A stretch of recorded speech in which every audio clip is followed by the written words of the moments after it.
Hey there guys, Chocolate Milk here, and we are finally ready to go up against that bastard Gongora. We're going to be starting the finale of Lost Odyssey today, and I'm really hoping you guys are as pumped as I am. I have a feeling that we are in for an incredibly good show, an epic battle, and just an overall great ending to a great game. So just to show you what it is that I've done with my immortals, you can see that Kaim's HP is maxed out. His attack power is quite high, his defense is pretty good, he's got magic if I need it. His slots are pretty much maxed. He's got abilities such as counter up damage, ailment resistance, element resistance, so if I get hit with an elemental spell, 3 accessories, and then I'll also absorb any spells as well if that comes up, and royal equipment as well. With Seth, I've pretty much got the exact same thing. We've got counter, her HP is maxed, her defense and attack are both quite good. She knows magic if I need it. Ailment resistance, element resistance, attack boost, defense boost, auto barrier, all that good stuff. On Sarah, we've got reduced casting time. She pretty much knows every single type of magic. MP conservation, auto MP recovery, defense boost, auto shield. Her MP is maxed out, and we've also got double cast. It's pretty much the same for Ming. She's got ailment resistance, just like all my immortals. Element resistance, again with the double cast time, double casting, and all that good stuff. And we're going to be completely fine for this battle, and for the most part you only want to worry about your immortals for this. So just have them decked out the best that they can possibly be decked out, whatever you feel is comfortable. If you're level 80, you will be completely fine for this. And just to be double sure, I've got items if I need it. So with that being said, guys, that is pretty much my final preparation, and we're going to go forth to the Tower of Mirrors.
Here we are, guys. They're here. And here's Gongora waiting for us as per usual. This is it. There's no turning back. This is the no turning back point. Oh, and we do our epic hero walk. God, I love the ending of this game. I'm so stoked. Gongora!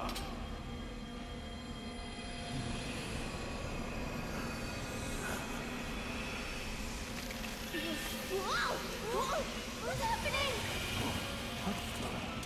Everyone, what's going on? Something's burning. Oh, it's me! Over here! Stay out of the light! Get out!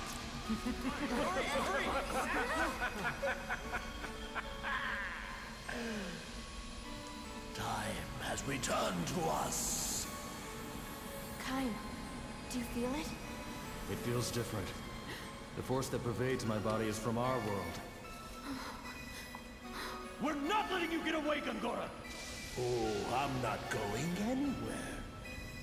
There is no better place for me to fight immortals than here. What? In this light, it's like being in a part of our own world. Here, beyond the mirrors, time flows normally. We are no longer immortal. In this light, one could say, death lives. Oh, that's so stupid. Death lives. But Grandstaff has fallen! What's left for you? You do not understand. I have conquered Ura and vanquished Gotsa. This magic energy will be enough to annihilate the Queen of Numara and gain the throne of the gods! If that's the only answer you come to after a millennium, there's no future for you! A millennium! What will it be like to die after living a millennium? First, I shall deal with you who stand in my way. Then, I shall destroy these cursed mirrors!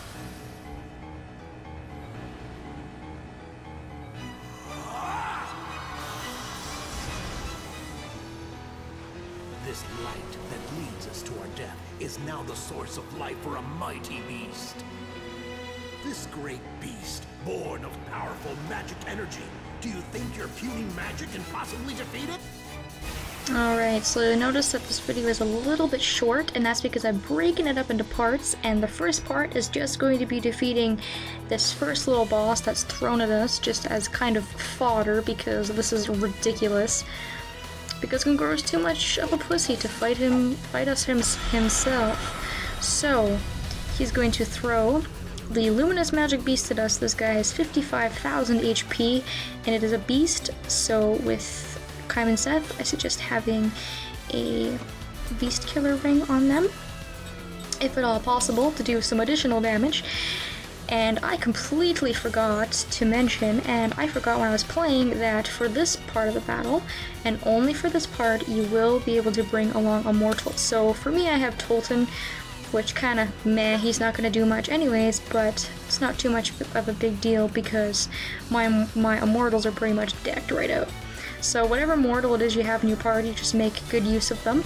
With Sarah and Ming, you have to be careful because there's these white tentacles coming out of the beast, you'll notice. Or you will notice here in a minute if you didn't quite see it. And when its tentacles are white, it will absorb magic. So I'm just going to show you what that looks like. You can see its white tentacles there. So I'm going to use Forceus on the beasts just to show you what that looks like. Now, when I was playing, apparently I didn't see the tentacles because they kind of like blended into the background, so I didn't really notice it at first, which is why I stupidly used Forceus twice. But when it's white, tentacles don't attack with magic because it will absorb it, but when its tentacles turn red, that's when you can attack it with magic, and you can hit it with full force, and the damage will count. So just attack it with your physical attackers. I would suggest, of course, putting that beast ring on them and aiming for a perfect if at all possible, because the difference between a good and a perfect really makes a huge difference. And unfortunately, if its tentacles are white, you're really gonna have no use for your mages, because it will, of course, absorb any type of magic. But what you can do is you can just keep on healing duty. Forceus is something that's quite strong. It's got Ray Charge and just a few other things, so you can keep on healing duty for the rest of your team, and you can also buff. You can use Shieldus, Barricadus, Regenerus, whatever it is, Powerus that you feel like using. I do suggest using Powerus. It will make the battle go by quite a lot faster because you are potentially for this battle using Kaim and Seth for the most part.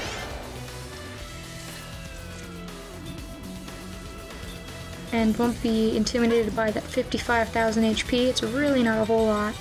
And to be completely honest with all of you, this guy, like I said before, is basically just fodder, and he's really nothing to worry about, especially if you have the elemental protection. You have all the elements reduced to 0, or you have them absorbed, which is even better. I have both on my immortals. I don't know why I have both, but I've got it so that they will absorb any and all elemental damage, whether it be ground, water, fire, or water, any of that, which is just makes this battle a whole lot easier.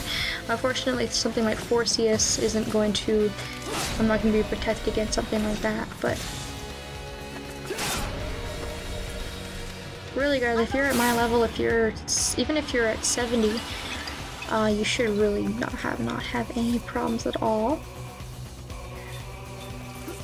And I don't know what it is. His tentacles didn't change over for me. He didn't really change from white to red, so I don't know when it is that it will change over. I'm not too sure about that one, but it shouldn't slow you down too much if you've powered up your physical attackers a little bit.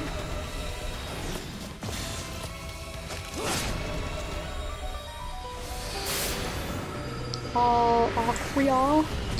So that one is something I'm gonna absorb, obviously, because I have absorbed water.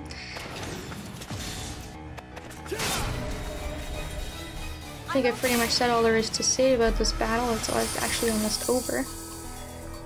Sacred power. Just to be extra safe, I put All-Generatus on everybody to generate HP. Really not necessary, but that's just another option you have, of course, if that's what you feel like doing. And this turn should make this thing fall over dead. We can send it back to Gongora and then laugh in his face.